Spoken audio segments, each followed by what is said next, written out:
Hi, I'm Scott, and welcome back to Heroes Among Us. Tonight we continue the saga of the USS Schenck and the USS Leary, the Forgotten Convoy, Christmas Eve, 1943, the night we lost the USS Leary.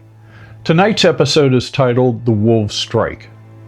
Before we return to the story, remember, what you're about to hear blends the facts of history with dramatized moments inspired by the actual stories from the men who lived them. Together they honor my father, his shipmates, the 98 men lost on the Leary, and all who faced that terrible night, including the German U-boat submariners. It was just after midnight.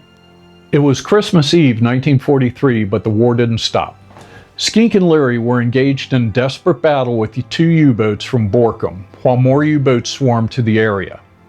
Schenck, under the command of Captain Earl Logsdon, had scored several hits on a contact just before midnight. Now, Schenck and Leary were in a systemic search for the U-boats.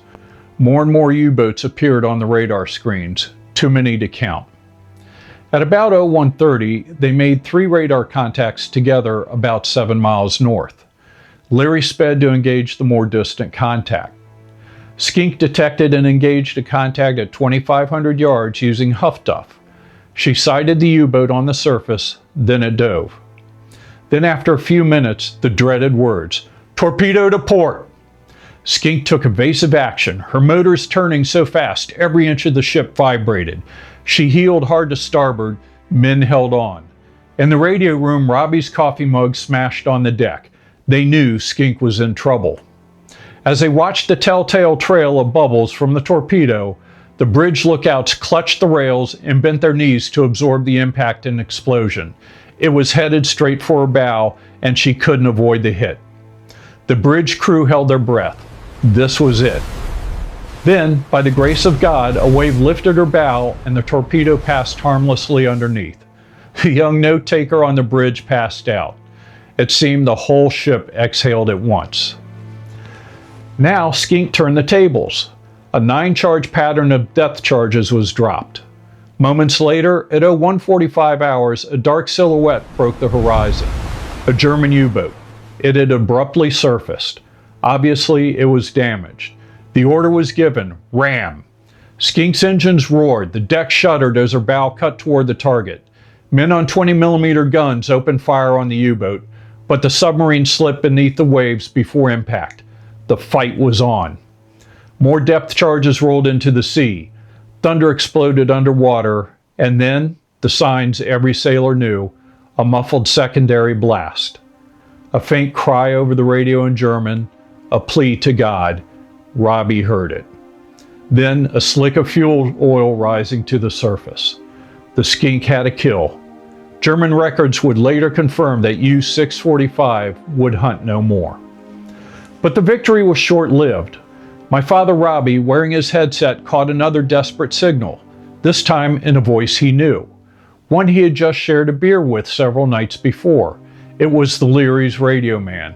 He was frantic. Leary had been hit, and she was sinking fast. Pit struck and going down fast, many casualties, please help soonest. This was followed by Leary's position. Pitt was a codename used for Leary, named for the University of Pittsburgh. Yale was Schenck's codename. Roger Pitt, Yale on the way, Godspeed. Schenck had slowed and was getting a sample of the oil slick to confirm the U-boat kill, but time couldn't be wasted. She had already pursued 5 attacks on 4 submarines and was almost torpedoed. She only had a few depth charges left. Schenck's crew knew their duty was to rescue their shipmates and try not to get torpedoed in the process. Borkum was swarming. Schenck's engine spun up to flank speed. Black smoke billowed from her stacks. This American flag snapped in the wind.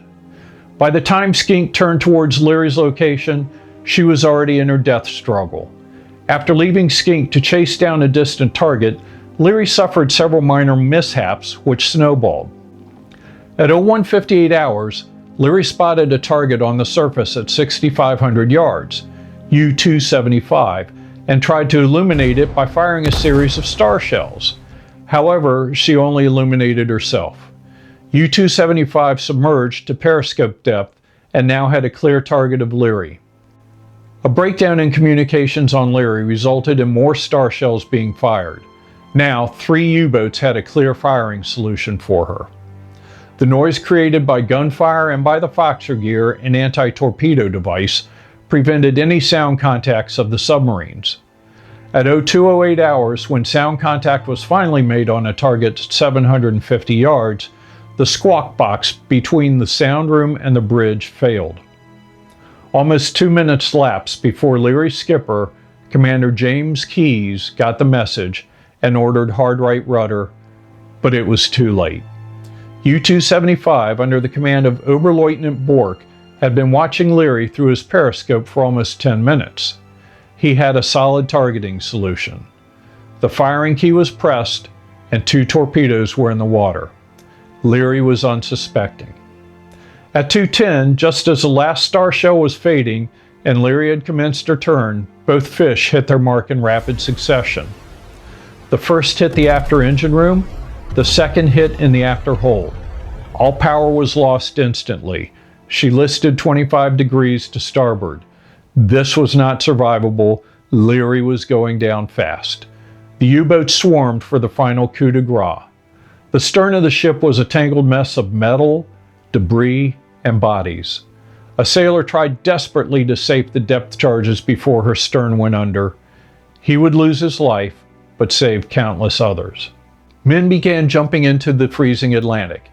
At 02:41 hours, U-382, commanded by Lieutenant Zorn, ordered the final torpedo shot, a direct hit to the forward engine room. Within just a few minutes, Leary was gone.